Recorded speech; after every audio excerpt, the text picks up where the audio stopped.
தமிழக சட்டப்பேரவையில் நிதியமைச்சர் மரிய வில்சன் உரையின் போது சேவை உரிமை சட்டம், அதாவது ரைட் டு சர்வீஸ் ஆக்ட் நிறைவேற்றப்படும். சட்டப்படி உரிய நேரத்தில் அனைவருக்கும் சேவைகள் கிடைக்கும் பொருட்டு சேவை உரிமை சட்டம் நிறைவேற்றப்படும் என குறிப்பிட்டார்.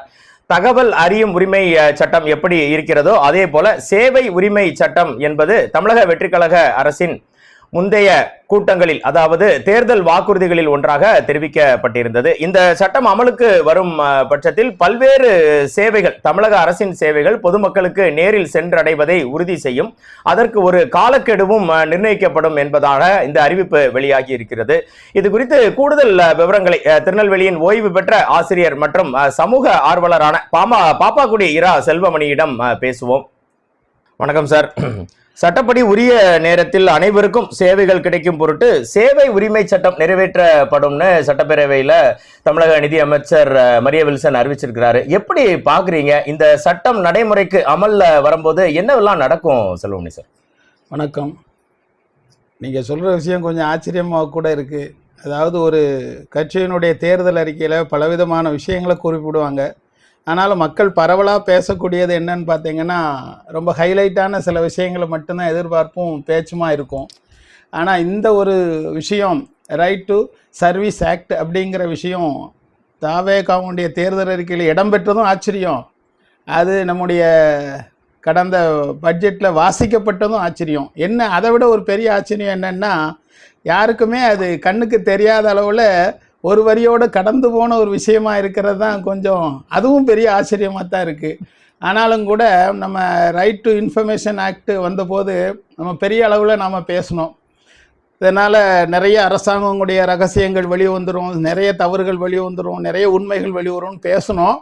ஆனால் நடைமுறையில் பார்த்தீங்கன்னா ரைட் டு இன்ஃபர்மேஷன் ஆக்டில் ஒரு சில தகவல்கள் தான் கிடைக்கி. பெரும்பாலான தகவல்கள் சிக்கலுக்குரிய தகவல்கள்லாம் ஏதாவது ஒரு சமப்படுத்தப்பட்ட வார்த்தைகளால் பதில் வந்துடுது, நமக்கு தேவையான பதில் கிடைக்க மாட்டேங்கிறது. அப்படி தான் அந்த அளவில் தான் அந்த சட்டம் இருக்குது. ஆனால் இது தமிழ்நாடு அரசு உட்பட்ட ரைட் டு சர்வீஸ் ஆக்ட் அப்படிங்கிறது ஒரு நல்ல விஷயந்தான். இன்றைக்கி உலகமே ரொம்ப வெளிப்படையாக ஆன காலகட்டத்தில் இந்த ஒரு சாதாரண குடிமகன் தன்னுடைய ஒரு வேண்டுகோளோ அல்லது கோரிக்கையோ அரசாங்கத்திடம் வைக்கும்போது அந்த கோரிக்கை எந்த நிலைமையில் இருக்குன்னு தெரியறது கூட ஒரு பெரிய கஷ்டமான சூழ்நிலை தான் பொதுவாக இருந்தது. அதில் ஒன்றும் மாற்று கருத்து இல்லை. இது வரைக்கும் நம்ம போய் சம்மந்தப்பட்ட அலுவலகத்துக்கு போய் விசாரிக்கணும், விசாரித்தாலும் கூட அவங்க முகம் கொடுத்து பேசுகிறது கிடையாது. அப்படியே சொன்னாலும் கூட நாளைக்கு வா நாளான்னைக்கு வான்னு அந்த மாதிரி அலைக்கழிக்கக்கூடிய விஷயங்கள் இருந்தது. அப்போ அந்த நோக்கத்தோடு பார்த்திங்கன்னா இது ஒரு நல்ல ஒரு ஆக்கப்பூர்வமான அறிவுபூர்வமான சட்டங்கிறதுல எந்த மாற்று கருத்தும் இல்லை. நாம் இன்றைக்கி அலைபேசி தான் எல்லாருடைய பயன்பாட்டிலையும் இருக்குது. அலைபேசி வழியாகவே நம்முடைய கோரிக்கைகள் யார் பரிசீலனை பண்ணியிருக்கா, அதுக்கு நடவடிக்கை எடுத்திருக்கா இல்லையா, இல்லை அது சார்ந்த புது தகவல்கள் எதுவும் வேணுமா அல்லது மறுக்கப்பட்டதா, இந்த மாதிரி கேள்விகளுக்கெல்லாம் பதில் சொல்லும் விதமாக இருக்கணும். அதுதான் அங்கே முக்கியம். சாதாரணமாக பேப்பரில் மட்டும் அந்த சட்டம் வந்த மாதிரி இருந்தால் மீண்டும் ஒரு என்ன சொல்லுவோம், பொதுமக்களுக்கு பயனில்லாத சட்டம் அப்படிங்கிற மாதிரி தான் நாம் எடுத்துக்கொள்ள முடியும். அதனால் அந்த எந்த சட்டங்கள்னாலும் அது முறையாக பொதுமக்களுக்கு போய் சென்றடைதான்னு கவனிக்க வேண்டியது அலுவலக உயரதிகாரிகளுடைய ரொம்ப முக்கியமான ஒரு குறிக்கோள். அரசு என்ன தான் சட்டங்கள் போட்டாலும் அதை செயல்படுத்தப்பட வேண்டியது அதிகாரிகள் கையில் தான் இருக்கும்.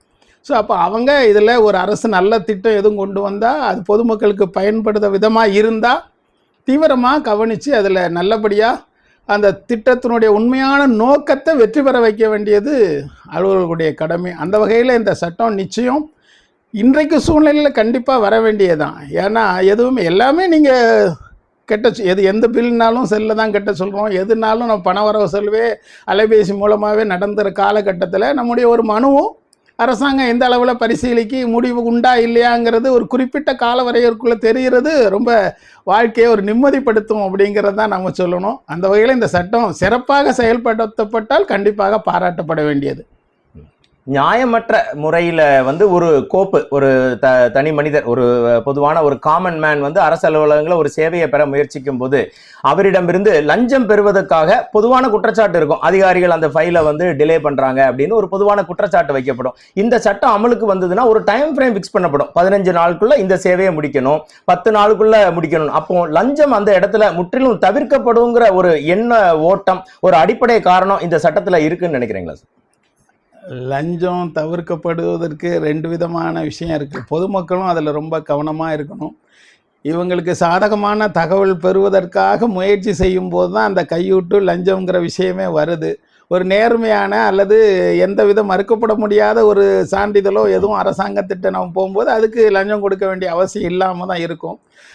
ஆனாலும் கூட இந்த மாதிரி விஷயங்களில் வரும்போது நீங்கள் சொன்ன அந்த பணம் கொடுத்து அந்த தகவலை பெறக்கூடிய ஒரு வாய்ப்பு அல்லது இது வேண்டாத வாய்ப்பு நமக்கு தவிர்க்கப்படுதுங்கிறது ஒன்று. இன்னொன்று, நமக்கு நேரம் காலம் ரொம்ப முக்கியமான விஷயமா இருக்குது. நம்ம ஒரு அலுவலகத்துக்கு போய் ஒரு தகவலை கேட்டுட்டு வரணும்னா அதுக்கு கிட்டத்தட்ட ஒரு அரை நாள் விடுப்பு எடுத்தால் மட்டும்தான் அந்த தகவலை நாம் செய்ய முடியும், வேலை பார்க்குறவங்க. அப்போ அந்த கிட்டத்தட்ட ஒரு 6 மணி நேரம் 7 மணி நேர நேரம் மேலாண்மை வந்து இதில் நிச்சயம் சேமிக்கப்படும். அப்போ அவங்களும் அடுத்தடுத்த கட்டத்தை நோக்கி அதை செயல்படுத்துறதுக்கு ரொம்ப நல்லா இருக்கும். அதனால் 2 விஷயம் நீங்கள் சொன்ன விஷயத்தை எடுத்துக்கலாம். பணம் தவிர்க்கப்படுது, நேரமும் மிச்சப்படுத்தப்படுகிறது அப்படிங்கிறது. ஆனால் எல்லா சட்டங்களும் மிகச்சரியாக மிக தெளிவான விதிமுறைகளோடு செயல்படுத்தப்பட வேண்டுங்கிறது தான் பொதுமக்களுடைய பெரும்பாலான எதிர்பார்ப்பாக இருக்கும். தலைமைச் செயலாளருடைய கண்காணிப்புல இந்த சட்டம் இயற்றப்படும், அதுக்குன்னு ஒரு தணிக்கை குழுவும் அமைக்கப்படும் அப்படின்னு சொல்றாங்க. ஓகே, அகில இந்திய அளவுல முதல்ல கொண்டு வரப்பட்ட தகவல் உரிமை சட்டம் இன்று நிறைய பிளஸ் மைனஸ் இருந்தாலும் கூட பலருக்கும் அது ஒரு நல்ல ஒரு ஆயுதமா மாறிட்டு வருது. அந்த அடிப்படையில இந்த பொதுமக்கள் வந்து சேவை உரிமை சட்டம் ஒரு மிகப்பெரிய வெற்றியா வருமா? உங்களோட என்ன கருத்து எப்படி இருக்கு சார்? வெற்றியாக வரணும், அதை தான் நாம் விரும்புகிறோம். நாம் என்ன இப்போ ஆரம்ப நிலையில் இருக்கிறோம். அதுவும் அவங்க பட்ஜெட்டில் விரிவாக கூட சொல்லலை, ஒரு 2 வரியோடு கடந்து போயிருக்கிறாங்க. அப்போ அது சம்மந்தமாக அவங்க என்னென்ன விதிமுறைகள் உருவாக்குறாங்க, எப்போ அது நடைமுறைக்கு வருது, அதெல்லாம் பொறுத்து இருக்குது. ஆனால் நிச்சயம் இந்த மாதிரி பொதுமக்களுக்கு சிரமம் தராத அல்லது சிரமத்தை தவிர்க்கின்ற சட்ட திட்டங்கள் என்றைக்குமே தேவை. அது எந்த அரசாக இருந்தாலும் அதை நிறைவேற்றினால் நிச்சயம் பொதுமக்கள் மகிழ்ச்சி அடையத்தான் செய்வார்கள். நேரம் ஒதுக்கி விரிவாக இந்த சட்டம் குறித்த தகவல்களை பரிந்து கொண்டமைக்கு சத்தியம் தொலைக்காட்சி சார்பில் மிக்க நன்றி. என்னையும் தொடர்பு கொண்டமைக்கு ரொம்ப நன்றி. நான் கவிஞர் பாப்பாக்குடி ரா. செல்வமணி.